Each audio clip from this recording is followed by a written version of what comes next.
Está começando mais um Antenados na Geral para todo o Brasil, na tela da Boas Novas. Nós vamos dar continuidade hoje, na verdade é o último episódio da nossa série de grandes mulheres da Bíblia. Vamos falar um pouco sobre Ana. E é muito interessante, fique antenado conosco, que a gente vai debater muitas coisas e aprendizados que nós temos com a vida de Ana.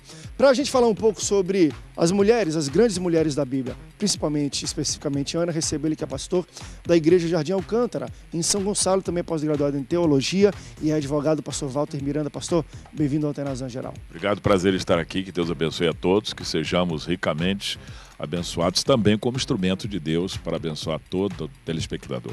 Seja bem-vindo, pastor. Também recebo ele que é pastor da comunidade Cristã Betesda, em Itaguaí, também advogado e também professor de teologia no Seminário CETESD, pastor Rivelino Márcio. Pastor, bem-vindo ao Antenados. Aquele abraço para o Acre. Grande abraço para o Acre. Prazer estar aqui mais uma vez com os pastores aqui. Quero mandar aquele abraço para o Acre, para o pastor Aristóteles. Pastor Aristóteles, grande abraço também meu. Eu conheço ele muito bem. Pastor, obrigado pela sua presença. Também recebo ele que é pastor auxiliar da Igreja Nova Vida em Piedade e pastor de jovens da Igreja Life, também lá no Nova Vida, pastor Gabriel da Silva. Pastor, bem-vindo ao Antenados na Geral. André, é um prazer estar aqui com você mais uma vez, os pastores, e espero que o debate que vamos ter hoje seja esclarecedor e ajude as pessoas que vão estar nos assistindo, né? É o que eu desejo e espero contribuir com os irmãos nessa tarefa. Tá certo, pastor, seja bem-vindo. Olha, durante o debate você pode participar conosco. Nossos contatos vão aparecer na sua tela para você interagir com o Antenados na Geral no assunto de hoje. Só para situar o telespectador, pastores, no nosso debate, nós estamos falando sobre grandes mulheres da Bíblia e vamos terminar com Ana. Ana, ela é a mãe de Samuel. Samuel é o último juiz da Era dos Juízes. A Era dos Juízes demorou mais ou menos uns 600 anos. Veio depois que o povo de Israel chegou na Terra Prometida e tinha Josué e os anciãos. Eles eram meio que os líderes, os governadores dali. Depois disso, o povo de Israel se separou em 12 tribos e cada clã e famílias eram os líderes dessas tribos de Israel. Só que, ocasionalmente, Deus levantava um juiz, por alguma ocasião específica, porque o povo de Israel estava sendo, talvez, oprimido pelos povos circunvizinhos. Então, ele levantava Sansão, levantava Gideão, levantava Débora, uma mulher também, levantou. E, enfim, Samuel foi o último dessas pessoas que Deus levantou e ele precedeu a Era dos Reis, que depois veio Saul e os reis de Israel. E Ana foi a mãe, então ela viveu durante esse período. Uma coisa muito interessante, aí eu inicio a pergunta, é que esse período, da época, e na verdade até o Antigo Testamento é muito cheio disso, o Antigo Testamento, por questões até culturais, eu imagino, não menciona muito mulheres. Tanto que em passagens, até no Novo Testamento, em passagens onde Deus multiplica pães e peixes, dá um sermão que dizem 5.000 pessoas, na verdade estão contando os homens. Porque mulheres não eram nem citadas, às vezes, nos escritos. Imagina no Antigo Testamento, na época dos juízes, talvez era muito menos. Qual era, só para a gente situar as pessoas, já que a gente está falando de Ana, e a Bíblia menciona e dá muito destaque para ela, mas como era visto e enxergado a mulher, pastor Rivelino, naquela época bíblica? E o que faz de Ana tão importante para ela ser destacada dentre, talvez, pessoas que não eram nem citadas na Bíblia?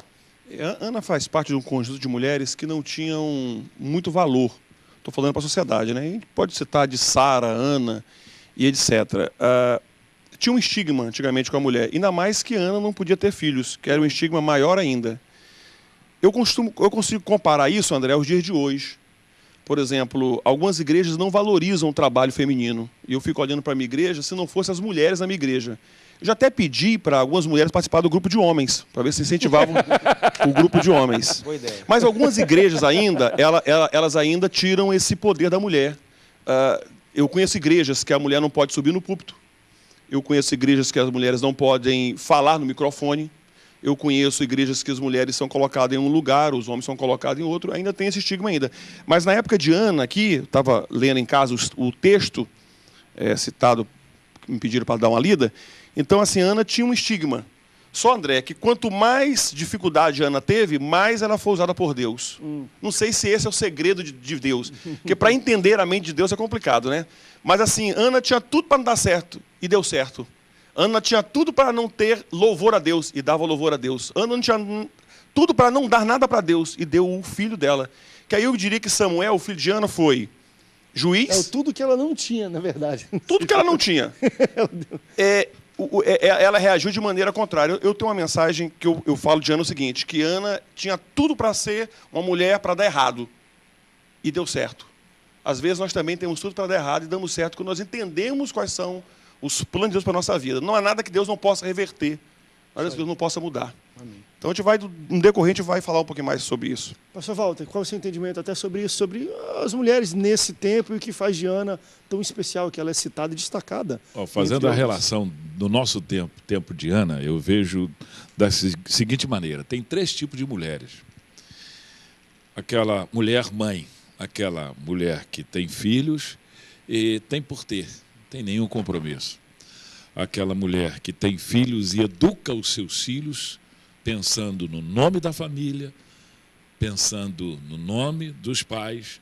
Você tem que ser isso, você tem que ser aquilo, porque seu pai é médico, você tem que ser médico, você tem que ser advogado, porque seu pai é advogado, ele está preocupado. O legado da família. Da família. E eu vejo Ana no 3º tipo de mulher, das mulheres que estão na galeria das mulheres especiais.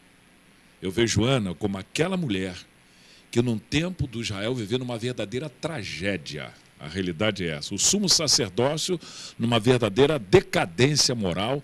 Eli, sumo sacerdote, não tendo nenhuma autoridade, vendo seus filhos fazerem o que queriam fazer. Decadência moral, religiosa, institucional, em todos os ângulos. Ana sem nenhum filho, estéril. Bom, a outra zombando. Mas ela vendo uma coisa que as mulheres não estavam vendo. Ela estava atenta à decadência moral em Israel. A decadência de liderança sacerdotal em Israel. E essa mulher vê tudo isso, ela não pensa somente em ter um filho para si. Ela pensa em ter um filho para Deus, para mudar o quadro daquela nação, onde foi a sua oração a Deus. Por isso eu a enquadro na galeria das mulheres especiais, que não pensou nela: Senhor, eu não tenho filho, poderei ficar sem filho. Senhor, mas olha só como é que está essa nação. Ninguém se preocupa, ninguém pensa em nada, ninguém pensa em melhorar. Eu não tenho. Ah, Senhor, se eu tivesse um filho, eu apresentaria para ti, Senhor, para esse filho crescer. Quem sabe tu usares meu filho para mudar o quadro desta nação. Uma mulher que teve um filho pensando na nação, primeiro pensando em Deus e depois nela. Tem um livro, A Igreja com Propósito, esse é o filho com propósito, na verdade. Ela meio que pediu para Deus, já dando um propósito para o que o filho ia fazer. Deus, eu não quero um filho para dizer que eu sou mãe ou para parar de me zombar. Eu quero porque eu vejo uma necessidade dele dentro do teu plano no povo de Israel. Ana não pensava nela, né, a priori, André. Ela, creio eu, que tinha uma visão futurística, né? A nação em decadência. E, apesar de tudo que ela passou, a opressão de Penina, o próprio marido, né, a gente percebe nas entrelinhas que ele zombava dela. Tem uma passagem, um ponto que ele diz assim: eu não sou mais valioso para você do que 10 filhos. Não importa, ela queria ser mãe. Queria ser mãe e fez um voto ao Senhor, e para isso acontecer, ela teve que enfrentar muitas coisas. Os preconceitos, o preconceito da época, como já foi pincelado aqui, o preconceito da sua rival, o preconceito do marido e o preconceito daquele que deveria lhe dar apoio espiritual, o sacerdote. Porque ela está na casa de Deus, no templo do Senhor, orando, e o sacerdote a tem como embriagada e a repreende. Enfim, e ela, na determinação de alcançar o alvo, ela passou por cima dessas questões todas. Ela não desistiu no meio do caminho. E deixa um exemplo para nós de um comportamento, de perseverança, de insistência e, acima de tudo, de fé. Fé naquele que é poderoso para trazer à existência coisas que não existem. Antes ela pediu uma coisa que não tinha, e quando isso veio para os braços dela, o filho, Samuel, ela devolveu ao Senhor. E eu entendo com isso que quando nós não liberamos aqui da terra alguma coisa para Deus, para o céu, para a glória, como é que Deus pode liberar alguma coisa da glória para as nossas vidas? Então, eu acho que a atitude dela é de muito ensinamento para cada um de nós. Deixa eu tentar entrar nesse ponto. Para quem conhece um pouco a história, era Estéril e Penina, que era também a mulher do seu marido, né? Se a gente for entender a sociedade daquele tempo, era uma prática normal um homem ter mais que uma mulher. Então tinha Penina que tinha filhos, 2, se eu não me engano, até mais. E ela zombava, a Bíblia deixa muito nítido isso, zombava abertamente a Ana. O marido, até nessa passagem, pastor Gabriel, que você citou, eu vejo até um pouco de ciúme do marido dela, de, poxa, você quer tanto filho, não dá atenção para mim, eu não sou mais importante, né? De tão grande que era a vontade dessa mulher de ter um filho, mas não para ter, mas por causa de um propósito que ela via muito nítido, que achei muito bonita essa interpretação do pastor Valdo. E ela foi citada aqui para o Senhor, ela ora, e meio que, talvez nos dias de hoje, a gente entenderia que ela tentou fazer uma barganha com Deus, né? Deus, me dá um filho que eu te apresento ele a ti, me dá isso que eu consagro ele para o teu reino, me dá... E hoje existe muito isso, né? E a gente vê muito até que ponto a gente entende que é barganha, até que ponto a gente entende que é uma súplica verdadeira e sincera de Deus. Se tu me dá isso, porque quantas vezes a gente já não fez essa oração? Deus, se tu me der isso, eu te dou isso. Deus, se tu me dá um carro, eu dou isso. Deus, se tu me dá dinheiro, eu dou isso. Existe muito essa prática hoje na igreja evangélica brasileira. Alguns entendem como barganha com Deus, outros entendem como uma súplica genuína. O que foi isso de Ana? O que diferencia essa súplica de Ana para súplicas feitas hoje? Hoje tem muitas mães também que pedem para Deus, e às vezes até por talvez ler a Bíblia e ver o exemplo de Ana, deve fazer a mesma coisa. Deus, eu quero fazer a mesma coisa que Ana, dá para mim que eu vou consagrar teu reino. E às vezes Deus demora, às vezes não ouve, às vezes, quer dizer, sempre ouve, mas às vezes nem responde. Por quê? Por que Deus respondeu a Ana, não responde hoje? Qual a diferença do que Ana fez para o que a gente chama de barganha? Vamos para um rápido intervalo, depois a gente volta para entender um pouco de como funciona esse mecanismo, se é que tem como a gente explicar a cabeça de Deus, como é que ele enxerga o coração direto, ele vê lá na frente. Mas, a olho nu, Deus me dá isso que eu te apresento aqui. Parece ser uma barganha. É ou não é? Vamos para um rápido break. Daqui a pouco a gente volta. Não sai daí, o Antenados volta já já. E as culpas são levadas.